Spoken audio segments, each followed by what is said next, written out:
आइए सुनते हैं वट सावित्री व्रत की कथा। आप सभी को वट सावित्री व्रत की ढेर सारी शुभकामनाएं। आप सभी के जीवन में सावित्री माता की कृपा से सुख समृद्धि सौभाग्य आदि की प्राप्ति हो। ज्येष्ठ मास यानी कि जेठ मास कृष्ण पक्ष की अमावस्या तिथि के दिन वट सावित्री का व्रत धारण किया जाता है। इस दिन खास करके सौभाग्यवती स्त्रियां वट सावित्री का व्रत धारण करती हैं और वट वृक्ष के नीचे यानी कि बड़ के पेड़ के नीचे बैठ करके इस दिन पूरे विधि विधान के साथ पूजन करती हैं। इस दिन सत्यवान सावित्री, ब्रह्म सावित्री आदि की पूजा की जाती है तथा बड़ के पेड़ में 7 बार कच्चा सूता लपेट करके फिर परिक्रमा किया जाता है तथा सभी प्रकार के श्रृंगार की वस्तुएं अर्पित की जाती है। इससे सुख सौभाग्य आदि में वृद्धि होती है तथा सभी प्रकार के पुत्र, धन, सुख, समृद्धि आदि की प्राप्ति होती है। तो आइए सुनते हैं वट सावित्री व्रत की कथा। तो बोलिए प्रेम से सावित्री माता की जय, सत्यवान की जय, सर्व देवी देवता की जय। कथा के अनुसार भद्र देश के एक राजा थे जिनका नाम अश्वपति था। भद्र देश के राजा अश्वपति के कोई संतान न थी। उन्होंने संतान की प्राप्ति के लिए मंत्रोच्चारण के साथ प्रतिदिन 1 लाख आहुतियां दी। 18 वर्षों तक यह कर्म चलता रहा। इसके बाद सावित्री देवी ने प्रकट होकर वर दिया, हे राजन, तेरे घर में एक तेजस्वी कन्या का जन्म होगा। सावित्री देवी की कृपा से जन्म लेने के कारण से कन्या का नाम भी सावित्री रखा गया। कन्या बड़ी होकर बेहद रूपवान हुई। योग्य वर न मिलने की वजह से सावित्री के पिता दुखी हुए। उन्होंने कन्या को स्वयं वर तलाशने के लिए भेज दिया। सावित्री तपोवन में भटकने लगी। वहाँ शाल्व देश के राजा द्युमत्सेन रहते थे, क्योंकि उनका राज्य किसी ने छीन लिया था। उनके पुत्र सत्यवान को देखकर सावित्री ने पति के रूप में उनका वरण किया। ऋषिराज नारद जी को जब यह बात पता चली तो वह राजा अश्वपति के पास पहुँचे और कहा कि हे राजन, यह क्या कर रहे हैं आप? सत्यवान गुणवान है, धर्मात्मा है और बलवान भी है, पर उसकी आयु बहुत ही छोटी है। वह अल्प आयु है। 1 वर्ष के बाद ही उसकी मृत्यु हो जाएगी।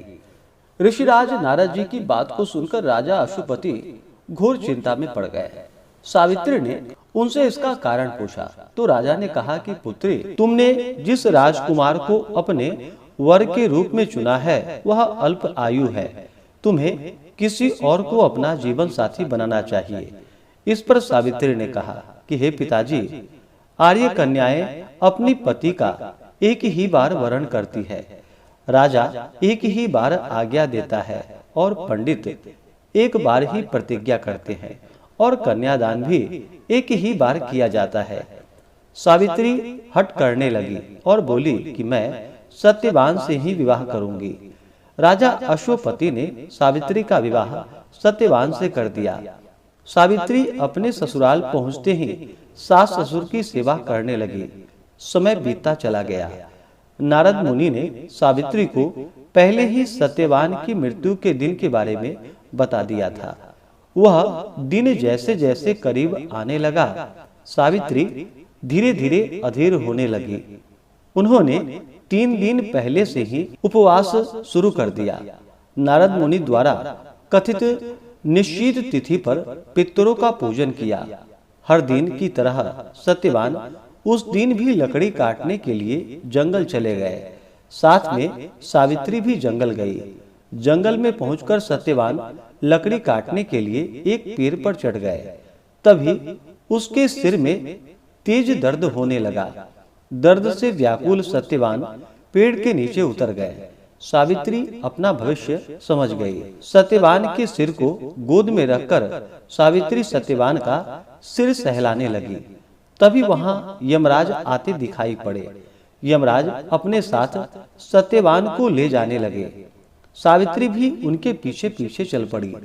यमराज ने सावित्री को समझाने की बहुत कोशिश की कि यही विधि का विधान है, लेकिन सावित्री नहीं मानी। सावित्री की निष्ठा और पति पारायणता को देखकर यमराज ने सावित्री से कहा कि हे देवी, तुम धन्य हो। तुम मुझसे कोई वरदान मांग सकती हो। सावित्री ने कहा कि मेरे सास ससुर वनवासी और अंधे हैं, उन्हें आप दिव्य ज्योति प्रदान करें। यमराज ने कहा ऐसा ही होगा, जाओ अब लौट जाओ। लेकिन सावित्री अपने पति सत्यवान के पीछे चलती रही। यमराज ने कहा कि हे देवी, तुम वापस जाओ। सावित्री ने कहा, हे भगवान, मुझे अपने पति देव के पीछे पीछे चलने में कोई परेशानी नहीं है। पति के पीछे चलना मेरा कर्तव्य है। यह सुनकर उन्होंने फिर से उसे एक और वर मांगने के लिए कहा। इस पर सावित्री बोली, हमारे ससुर जी का राज्य छिन गया है, उसे पुनः वापस दिला दें।